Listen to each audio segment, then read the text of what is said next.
네, 요즘 이 질문을 많이 받아서 제 생각을 말씀드려보려고 해요. 지금 가장 대중적인 스택 중에 하나이죠. 사실 스파베이스 같은 경우에는 대중화되기 전부터 제가 스파베이스 좋다고 1년 5개월 전에 스파베이스를 추천하는 영상 또 올렸었어요. 지금은 스파베이스가 거의 대세가 됐죠. MCP로 연동을 하면 커서나 윈드서프, 클로드 코드에서도 연동이 쉬워졌으니까요. 그런데 왜 지금은 스파베이스를 안 쓰냐? 그리고 왜 저는 리액트랑 넥스트.js, 저 이거 굉장히 잘 썼던 기간이 있습니다. 다음에 스벨트로 바꿔서 또 한 2년 정도 스파베이스와 함께 사용을 했던 적이 있고요. 그런데 결국 루비 온 레일즈로 돌아왔죠. 그리고 앞으로는 제 주력으로 리액트 넥스트.js를 쓸 일은 없지 않을까 싶어요. 스벨트는 조금 쓸 수도 있을 것 같은데 거의 하나의 패키지죠. 리액트, 넥스트, 이거를 버셀에 배포하고 스벨트도 저는 버셀에 배포했었고요. 왜 대세를 따르지 않느냐? 우선 리액트는 코드량이 너무 많아요. 컴포넌트 하나 분리하면 엄청나게 임포트를 해야 되죠.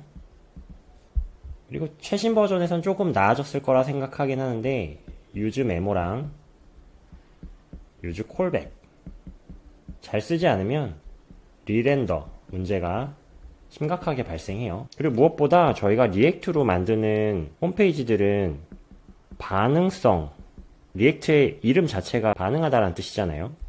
반응성이 중요한 프로젝트의 비중은 저는 전체 애플리케이션에서 한 10% 정도 일 거라고 생각해요. 대부분은 그냥 홈페이지죠. 뭐 더 나아가서 플랫폼 정도이고 사스라 하더라도 리액트를 꼭 필요로 하는 그 정도의 반응성은 대부분 필요로 하지 않아요. 저희는 사실 그냥 HTML이면 됩니다. HTML, CSS, 그리고 약간의 자바스크립트, 소문자로 쓸게요. 그래서 약간의 자바스크립트면 됩니다.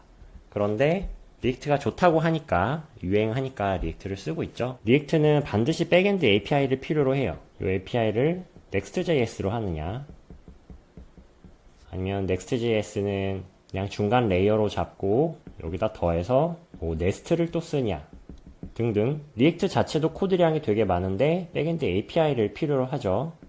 익스프레스.js로 그대로 할 수도 있고.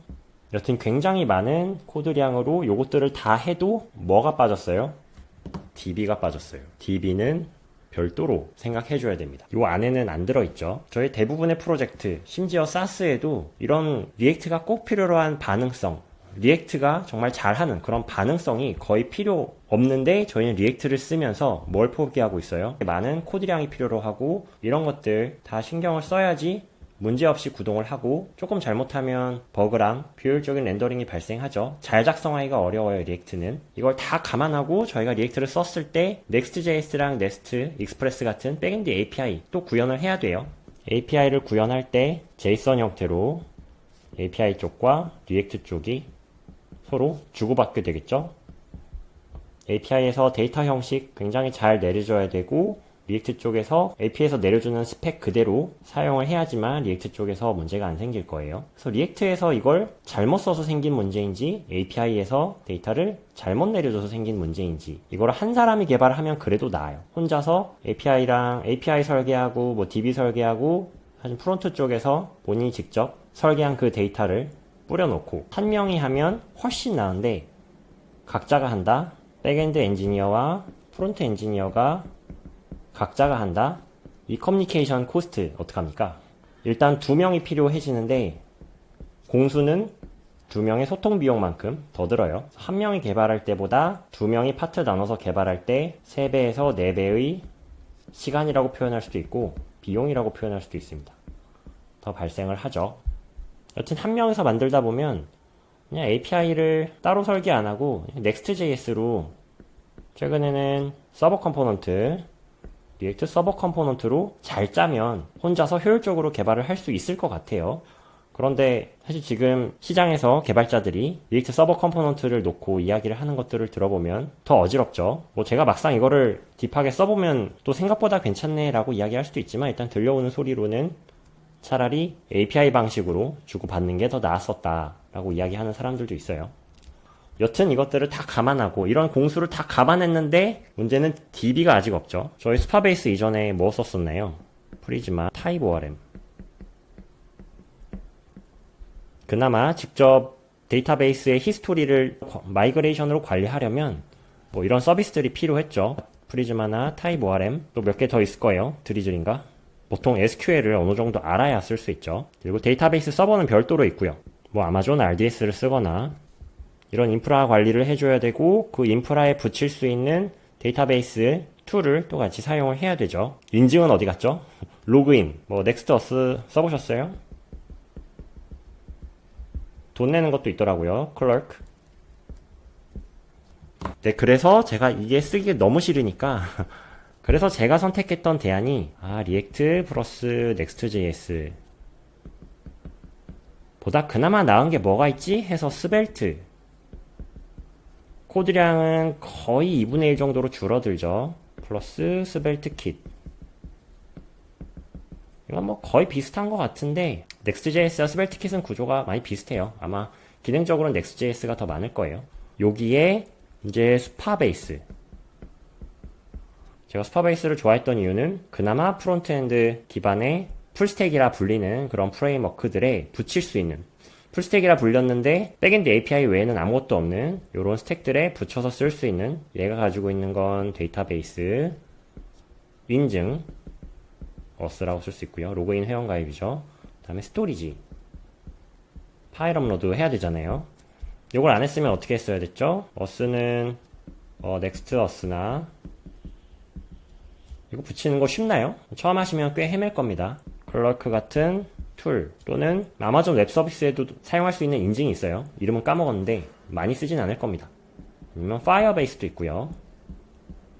한동안 파이어베이스가 꽤 대안이었죠. 인증이랑 스토리지.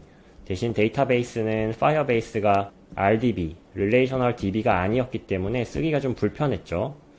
도큐멘트 DB라고 할 수 있는.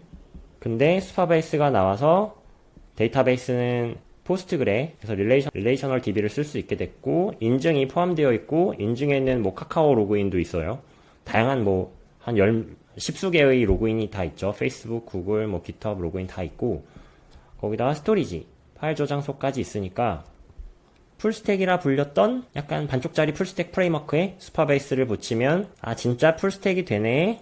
그래서 지금 한 명의 개발자, 인디에커의 시대니까요. 한 명이 스택을 다룬다 했을 때 리액트, 넥스트.js, 스파베이스 또는 스벨트, 스벨트킷, 스파베이스. 요건 제가 프론트엔드 할 거면 차라리 스벨트를 한 게 낫다라고 생각하는 저의 추천 스택이 되는 거고, 리액트, 넥스트.js, 스파베이스가 요즘 리액트가 워낙에 대세이고 많이 가르치고 회사들에서 많이 쓰기 때문에 주류 스택이 되고 있어요. 인디에커들 사이에서요. 좋아요. 좋은 스택입니다. 저 리액트랑 스벨트 강의도 찍을 예정이에요. 스파베이스 강의도 찍을 거고요. 좋은 스택이에요. 그런데 저는 왜 레일즈를 쓰느냐? 레일즈에 뭐가 들어있죠? 잘 모르실 거예요. 레일즈에 대해서 잘 모르시는 분들은 우선 MVC 프레임워크. 이게 되게 올드 패션드하게 들리실 건데, 아무튼 M은 모델이에요. 모델은 데이터베이스와 연결됩니다. 데이터베이스가 아예 프레임워크 뇌에 내장되어 있어요. SQLite. 그냥 파일 시스템에 있는 DB를 쓰는 방법도 있고요.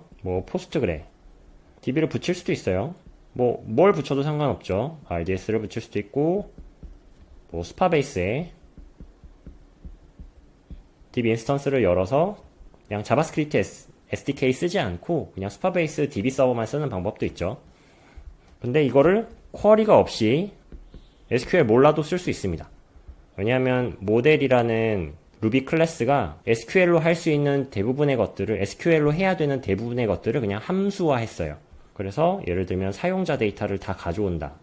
그러면 유저 모델에 all 함수를 치면 이게 쿼리로는 select 모든 column from user. 저 쿼리 맞게 썼나요?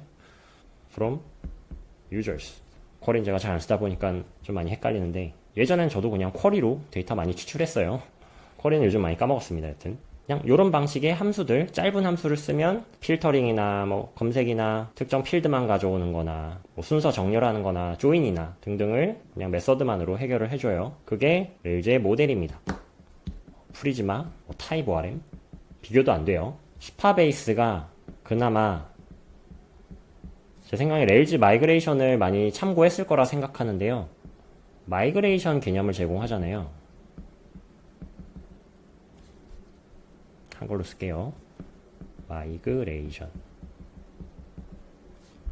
그러니까 데이터베이스에 변경 사항을 기록하는 거죠. 유저 테이블이 추가됐고, 뭐 칼럼이 추가되거나 변경됐고 하는 것들을 히스토리로 관리한 다음에 실 서비스에 배포할 때, 실 데이터베이스에 배포할 때 그 변경 내역을 적용하는 방식으로 로컬에서 먼저 변경 내역들을 관리를 하고 배포할 때는 실 서버의 변경 내역을 순차적으로 반영하는 방식으로 적용을 했을 때 훨씬 안전해요. 갑자기 데이터베이스 변경을 뭐 로컬에서 해서 문제 없다 해가지고 실 서버에 바로 그걸 변경하는 것보다 마이그레이션으로 히스토리를 관리하면서 단계적으로 변경 사항을 적용하는 게 훨씬 안전하다라는 게 슈퍼베이스도 초반에는 이 마이그레이션 개념을 안 썼던 걸로 기억하거든요. 근데 레일즈 같은 경우에는 정말 최초부터 마이그레이션이 존재했어요. 레일즈 거의 1점대 버전부터 몇 년 전이죠? 거의 20년 전부터 레일즈는 마이그레이션을 갖고 있었어요. 히스토리를 관리하고 서버에 배포할 때는 이 변경사항, 뭐 유저 테이블이 추가됐다, 뭐 상품 테이블에 칼럼이 추가됐다 하는 것들을 실 서버에도 순차적으로 반영하고, 로컬은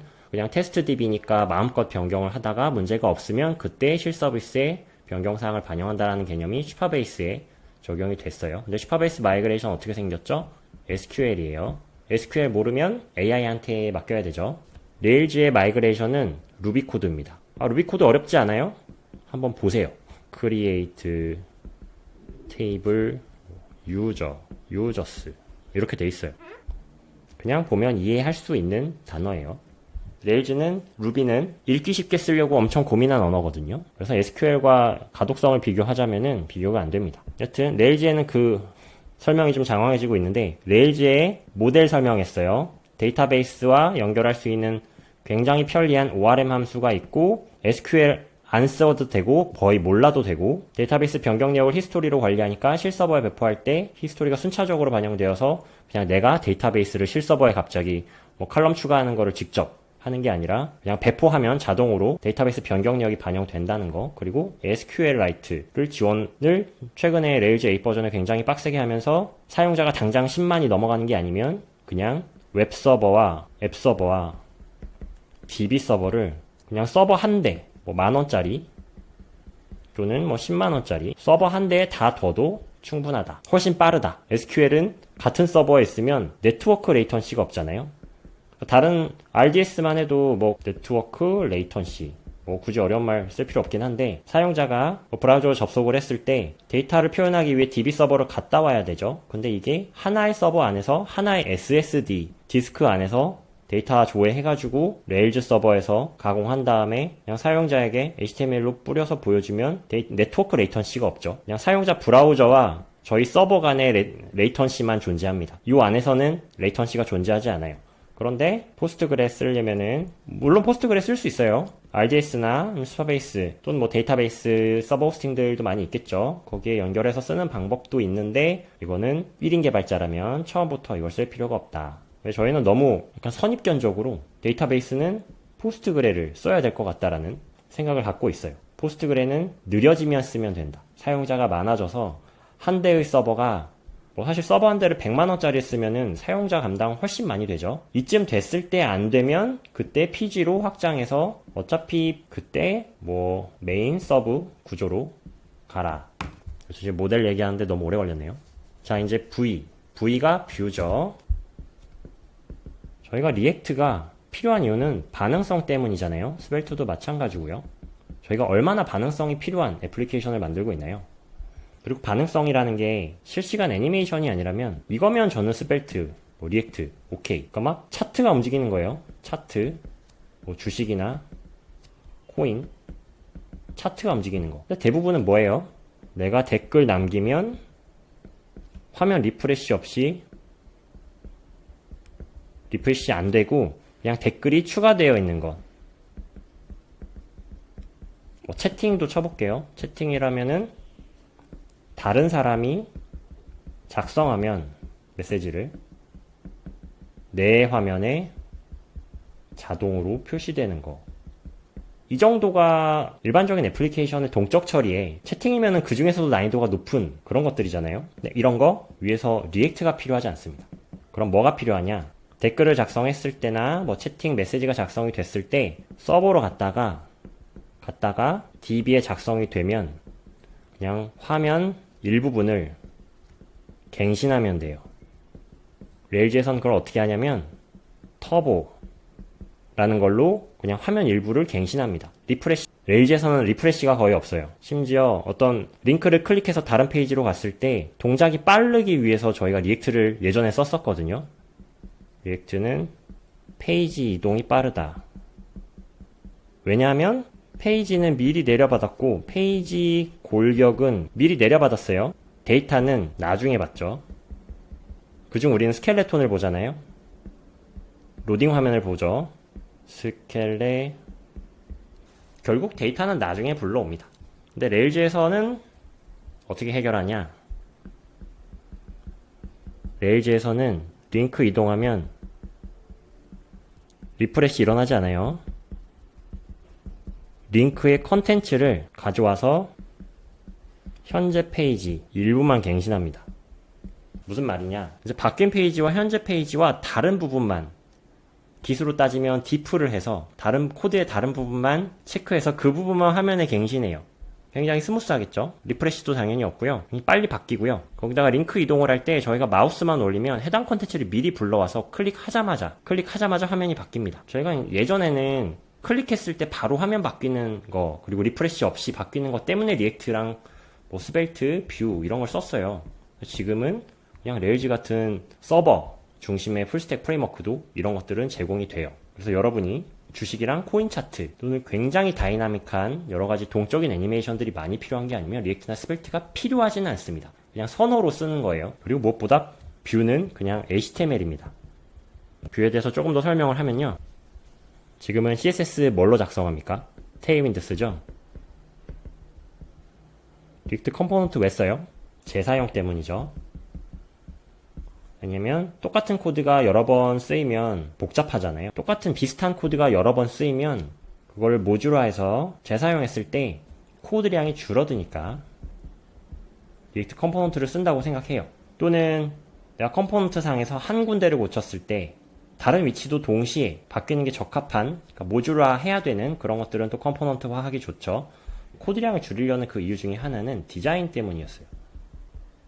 디자인 관련 코드가 많았습니다. 과거에는요. 코드가 과거에는 많아서 저희 뭐 스타일드, 컴포넌트 몇 가지 방법들이 있었죠. 근데 지금은 뭘로 약간 대동단결 했냐면은 테일윈드 쓰죠. 그래서 테일윈드를 좀 클래스로, 요 커스텀 클래스를 재사용하기도 하지만 테일윈드는 뭘 권장하냐? 그냥 테일윈드 클래스를 직접 다 인라인으로 쓰기를 권장하더라고요. 약간 이게 추세라는 거죠. 바람직한지는 잘 모르겠지만. 그래서 예전에는 스타일 관련된 코드가 너무 많아서 리액트 컴포넌트를 많이 분리하는 게 코드량을 줄이는 데 도움이 됐어요. 근데 지금은 무슨 상황이냐면은 테일윈드 클래스로 예전에 엄청나게 길었던 줄의 코드들이 그냥 클래스 정의 한 줄 안에 그냥 몇 단어면은 스타일이 정의가 되죠. 코드량이 그렇게 많지가 않아요. 디자인 관련된 코드가. 이게 줄었어요. 거기다가 컴포넌트를 분리하면 임포트 코드가 엄청 많아지죠. 컴포넌트 간에 데이터 왔다 갔다 해야 되죠. 프롭스가 왔다 갔다 하는 것들. 그리고 스토어 관리해야 되죠. 스토어, 뭐 컨텍스트 관리해야 되죠. 이게 컴포넌트에서 파생된 문제들이에요. 근데 레일즈는 뭐다? 컴포넌트가 없다. 레일즈는 컴포넌트가 없어요. 컴포넌트가 없고 대신 재사용하고 싶으면 어떡하냐? 뷰 코드가 뭐 반복되는데 재사용하고 싶으면 어떡하냐? 파샬을 씁니다. 파샬은 그냥 HTML 조각 같은 거예요. 물론 여기에 루비 코드가 들어있습니다. 왜 들어있냐? 반복되는 코드, 어레이를 반복하면서 동일한 코드 조각을 여러 표현하는 거나 아니면 데이터베이스에서 꺼내온 데이터를 이 HTML 코드에 합쳐서 표현을 하거나 하기 때문에 그냥 HTML 코드 안에 루비 코드가 살짝 들어가 있어요. 임포트 그런 거 없습니다. 테일윈드니까 스타일 코드 거의 없어요. 예전에는 막 CSS 태그 스타일 파일 분리하고 그랬었는데 지금 테일윈드 되면서 스타일 파일은 저도 그냥 따로 만든 적이 없고요. 그냥 HTML 뷰 코드 안에 다 스타일이 정의가 되어 있죠. 정말 두 번, 세 번 쓰이지 않으면 파샬로 분리하지도 않아요. 파일 하나가 좀 내용이 길어져도 됩니다. 이걸 분리하려고 분리한 것과 이걸 합치면 오히려 분리하기 전보다 코드량이 더 많아지는 그런 문제가 생길 것 같으면 아예 애초에 분리를 하지 않아요. 리액트 코드에 비해서 HTML 코드는 훨씬 간결하거든요. 지금 여기까지 뷰고요. C. 프론트엔드 기반의 풀스택 프레임워크로 치면은 API라고 볼 수도 있는데 사실 API는 필요 없죠. 왜냐하면 레일즈에서 V와 C는 데이터를 공유합니다. API를 두 번 썼네요. API라는 통로로 데이터를 교환할 필요가 없어요. 그냥 컨트롤러 쪽에서 변수에다가 가령 사용자 변수에다가 A라는 사용자를 담아 놓으면 그냥 뷰에서, 이건 컨트롤러 쪽이고요. 뷰 쪽에서 그냥 이걸 쓰면 돼요. 유저의 이름을 표시한다. 그냥 쓰면 됩니다. 왜 이게 가능하냐? 사실 이건 또 모델에서 온 거죠. 모델에서 온 거예요. 모델에서 온 데이터가 컨트롤러로 갔다가 뷰로 오는데 이건 서버에서 다 일어난 다음에 사용자가 보는 건 HTML이에요. 이게 일어나는 과정이 오래 걸리지 않아요. 그냥 뚝딱 처리된 다음에 딱 필요한 HTML만 변환이 돼서 내려받아지니까 오히려 리액트랑 비교하면 리액트 파일 다 내려받아가지고 사용자 브라우저에서 거의 애플리케이션을 구동시켜 놓은 다음에 API 통해서 API를 또 호출해가지고 JSON으로 받아와서 그거를 이 애플리케이션 상에서 또 문제없이 보여지게 하고, 그러니까 이런 왔다리 갔다리 하는 것들이 레일즈 애플리케이션에서는 이 MVC 구조는 그냥 구조상 나눠 놓은 거지 이것 간에 막 뭔가 소통하는 게 아니에요. 그냥 개발자가 개발하기에 이런 구조로 사고를 나눠야 개발이 수월하다라는 판단 하에 MVC라는 구조로 분리해 놓은 거지 실제 일어나는 과정은 그냥 서버에서 다 처리한 다음에 HTML 조각 하나 내려주는 겁니다. 그래서 도리어 빨라요. 자, 여기까지가 요 정도 레벨까지가 이제 레일즈 MVC가 다른 리액트, 넥스트 플러스 슈퍼베이스까지 MVC에서 더해져 있다라고 보면은 물론 슈퍼베이스에 인증 있고 스토리지 있고 DB 있고 또 리얼타임 있어요. 이제 데이터베이스에서 어떤 값이 바뀌면 자바스크립트 SDK를 통해서 실시간으로 사용자들에게 그걸 이제 펍서브로 업데이트된 내역을 보낼 수 있는, 그러니까 채팅에 주로 쓰거나 아니면 알림 내역. 알림이 이제 내가 화면 리프레시 안 와도 실시간으로 1, 2 이렇게 표시되는 거, 그런 거 이제 리얼타임 DB 편리해요. 저도 리액트 넥스트제이 쓰면 슈퍼베이스는 무조건 씁니다. 근데 레일즈다 인증 들어가 있어요. 라이브러리 형태로 쓸 수도 있지만 지금 그냥 내장되기도 했고, 내장 또는 잼이라는 라이브러리 쓸 수도 있고, 또는 그냥 세션으로, 레일즈에선 세션도 핸들링하는 게 굉장히 쉽기 때문에 그냥 세션에다가 사용자 아이디 직접 저장해서 써도 보안상 아무 문제도 없고 굉장히 쉬워요. 스토리지 다양한 선택지가 있어요. 파일 시스템에다가 그냥 저장할 수도 있고, 사용자가 막 몇십만 넘어가기 전까지는 저는 그냥 파일 시스템에 저장하는 걸 권장하기도 합니다. S3나 디지털 오션 같은 어떤 스토리지 서비스를 제공해주는 그곳에 저장할 수도 있고 합니다. 데이터베이스, 이것도 파일 시스템에 저장하는 걸 권장한다고 했죠. 리얼타임 DB, 이거 DB 안에 포함되어 있어요. 레일즈 안에서는. 그래서 채팅, 알림, 구현 굉장히 쉬워요. 백그라운드 잡 있다 그랬죠. 백그라운드. 이게 왜 필요하냐면 AI API 요즘 많이 호출하잖아요. 기존 API는 옛날 그냥 데이터, 날씨 데이터 가져오고 하는 API는 호출하면은 그래도 0. 몇 초 내에 응답이 와요. 그러면 그냥 API를 동기적으로, 비동기가 아니라 동기적으로 호출해가지고 가져와가지고 저희 서버 쪽에서 가공한 다음에 화면으로 내려주는 게 괜찮았어요. 근데 AI API는 어때요? AI API는 안 괜찮아요. 왜냐? 오래 걸리거든요. 30초 넘어가죠. 몇 분 걸리기도 해요. 그러면 웹 요청 프로세스들은 보통 타임아웃이 꽤 짧아요.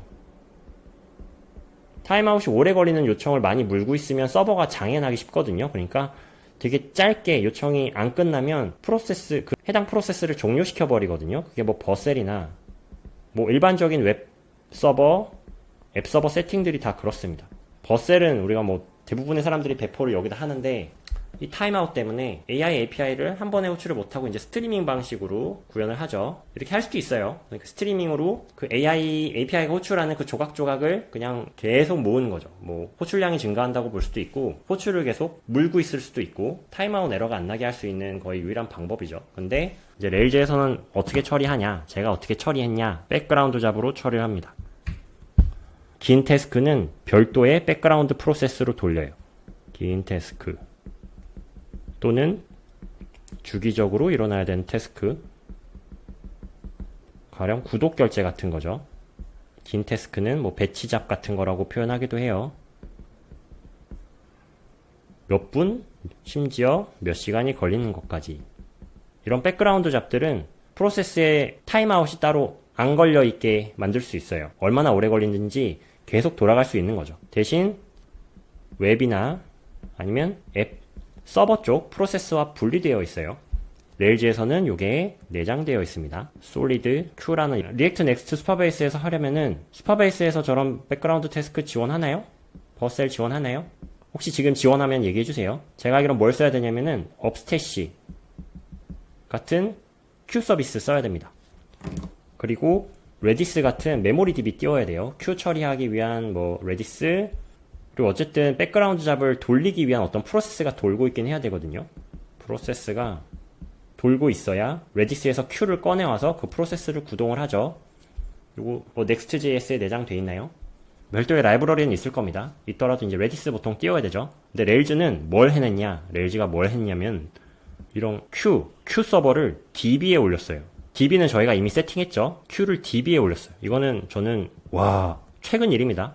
레일즈 8부터 올라갔어요. 그래서 제가 레일즈 8을 정말 이번 버전은 레일즈가 지금까지 이렇게 개선되어 왔는데 이것까지 넣었다라고 싶은 개선이 QDB에 올라갔고 또 뭐 올라갔냐면 캐시. 여러분 캐시 신경 써보셨나요? Next.js에서 캐시 어떻게 하죠? 이거 뭐 CDN 말하는 거 아닙니다. 이거는 에셋 쪽, 에셋을 저장해서 뭐 빠르게 내려주기 위해 다양한 뭐 전 세계 곳곳에 빠르게 내려주기 위해 리전별로 뭐 CDN 서버를 두어서 내려준다든지 아니면 비용을 절감하기 위한 효과도 있죠. 스토리지에서 직접 호출을 하는 것보다는 CDN이란 중간 서버에서 좀 네트워크가 싼 그런 환경에서 내려주는 그런 방식의 그 CDN 말고 사용자가 요청해서 저희가 데이터베이스에서 데이터를 가져와 가지고 뭔가 화면을 구성했잖아요. 화면을 구성한 거를 재사용할 수 있게 한 게 캐시예요. 그럼 뭐가 좋습니까? 퍼포먼스가 좋아지죠. 성능이 좋아집니다. 사용자가 늘어도 서버가 느려지지 않아요. 왜냐면 한번 캐시한 데이터는 그냥 저장해놨다가 그대로 내려주면 돼요. DB 왔다 갔다 할 필요 없고 앱 서버에서 뭔가 계산할 필요도 없어요. 아예 앱 서버를 거치지 않아요. 근데 저희 캐시 사용하려면은 Next.js에서 어떻게 쓰는지 알려주세요. 뭐 ISR인가? 서버 사이드 렌더링이 약간 그런 캐시 효과가 있는 걸로 알고 있고 저희 뭐 리액트 쿼리 같은 걸로 프론트엔드에서 데이터를 재요청하지 않으려고 막 프론트엔드 쪽에서 이것저것 하죠. 막 저장해 놓고 재호출하는 조건 따로 걸어 놓고 막 변경사항 없으면 재호출 안 하고 등등 막 굉장히 힘든 처리들을 하죠. 그런 거 해준다고 이제 리액트 쿼리가 유행하고 있고요. 근데 레일즈는 서버에서 가공할 거 다 가공한 다음에 HTML로 내려준다고 했잖아요. 이 결과물 HTML만 저장해 놓으면 되거든요. 저장했다가 조건이 바뀌지 않거나 갱신 조건이죠. 요 캐시된 값이 변경되지 않았으면 굳이 조건에 해당하지 않으니까 이전과 데이터가 동일하니까 그냥 똑같은 HTML을 내려주면 돼요. 이걸 위해서 예전에는 또 별도의 서버를 띄웠어야 됐어요. 레디스나 레일즈도 마찬가지였거든요. 레디스랑 뭐 memcached 영어 쓰기가 힘드네요. 뭐 memcached 뭐 이런 서버 프로세스를 띄웠어야 되는데 지금 뭐다? 이것도 DB에 올라갔어요. 솔리드 캐시 DB에 올라갔어요. 그러면 캐시 여러분 캐시 구현해 보신 적 있으면 대단한 거예요. 사용자가 그만큼 캐시를 내가 구현할 만큼 사용자가 늘었다는 이야기거든요. 근데 서버가 막 느려지니까 또는 비용이 비싸지니까 캐시를 도입하는 거예요. 근데 이게 그냥 내장돼 있어요. 내가 뭐 레디스 이런 거 띄울 필요 없고요. 그냥 캐시 함수를 뷰 쪽에 감싸주기만 하면 데이터가 바뀌지 않는 이상 캐시를 씁니다. 얼마나 편하게 캐시가 되는지 궁금하시면 저의 레일즈 심화 강의 한번 보시고요. 아무튼 여러분이 캐시 쓰실 일이 생기면 정말 행복한 상황이에요. 그게 내장돼 있어요. 자, 솔리드 시리즈가 지금 3개예요. 3개 중에 지금 2개 말씀드렸고 마지막 남은 게 솔리드 케이블.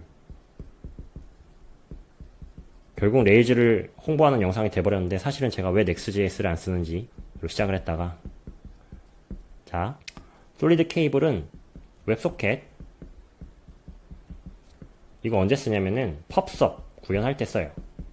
펍섭은 언제 필요하냐? 채팅 또는 실시간 업데이트되는 댓글. 그래서 뭐 A라는 사용자가 채팅 메시지를 작성을 했을 때 B라는 사용자에게 바로 화면이 갱신이 될 때 이건 단순하게 리액트를 쓰면 된다 이런 개념이 아니에요. 서버 쪽에서 어떤 변경사항을 눈치를 챘을 때 그 변경사항의 영향을 받아야 되는 이 채팅방에 들어와 있는 모든 사람에게 뿌려야 되거든요. 이 데이터가 업데이트 됐으니까 너 화면 갱신해 라고 뿌려야 됩니다. 이게 이제 펍섭 개념이에요. 이 뿌림을 당하는 채팅방에 들어와 있는 사람들은 지금 서브스크라이버인 거고 채팅 메시지가 새로 작성이 된 거를 퍼블리시 하는 거죠. 이런 개념을 구현하기 위해서는 웹소켓이라는 게 필요한데 개념만 이해하시면 돼요. 왜냐면 레일즈에서는 그냥 터보라는 걸 쓰기만 하면 이게 구현이 됩니다. 구현이 돼서 뭐 솔리드 케이블 뭐 쓰려고 뭐 이렇게 헤매실 필요도 없어요. 약간 내장돼 있거든요. 얘도 DB에 그냥 올라가 있어요. 예전에 이런 거 웹소켓 구현하려면은 이 펍섭을 체크하기 위한 또 뭐 별도의 뭐 레디스였나 띄워야 되거든요.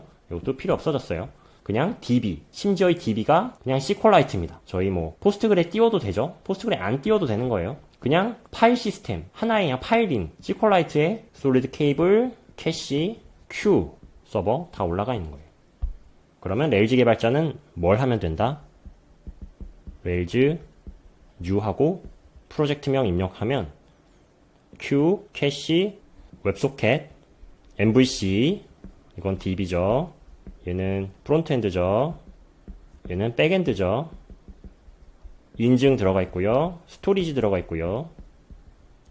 이거 다 들어가 있어도 코드량은 리액트 프론트엔드 코드보다 적을 겁니다. 리액트, Next.js 쓰기도 전에 그냥 리액트 파트만 계산을 했을 때 리액트보다 코드량이 더 적을 겁니다. 컨벤션 오버 컨피규레이션, 그러니까 설정을 우리 디폴트 설정으로 쓸 거면은 설정 따로 할 필요 없이 코드 작성할 필요 없이 그냥 쓰면 된다 라는 개념의 컨벤션 오버 컨피규레이션 때문에 코드량이 적을 수밖에 없어요. 그리고 이거 다 들어있는 거 서버 어디다 배포할 수 있냐면 디지털 오션에 한 4달러, 월 4달러 서버에 배포할 수 있습니다. 조금 느리긴 해요. 좀 느리긴 한데 한 10달러 정도 서버에 올리면 됩니다. 리액트는 어떻게 써야 되죠?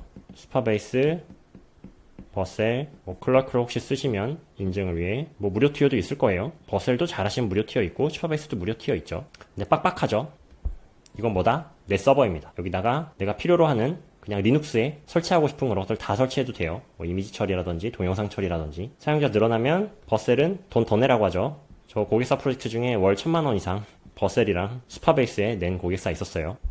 그걸 레일즈로 짰으면 저는 서버 비용 100만원 이하였을 거라 생각합니다. 버셀이 너무 비싼 거죠. 서버를 직접 대여한 게 훨씬 싸요. 제일 쌉니다. 이거는 레일즈 창시자도 굉장히 비판했던 거죠. 요즘 서버리스 호스팅도 왜 이렇게 비싸졌냐. 그리고 인프라 제공해준 애들이 서버 사양은 안 올리고 이것저것 부가 서비스 붙여가지고 가격만 비싸게 받는다라는 게 이제 비판 요소였죠. 여튼 제가 그래서 레일즈를 씁니다. 인프런에 입문 강의, 심화 강의, 바이브 코딩 강의가 있어요. 비개발자분들이시라면은 바이브 코딩 먼저 보시고 입문 보시고 더 배우고 싶다 하면 심화 강의 보시길 추천드리고요. 개발자분이시라면은 레일즈 약간 해본 적 있다 그러면 심화 바로 가시면 되고요. 레일즈 아예 모른다 그러면 입문, 심화 보시고 이걸로 바이브 코딩 어떻게 하는 게 효율적인데 생각하실 때 바이브 코딩 이렇게 가시면 될 것 같습니다.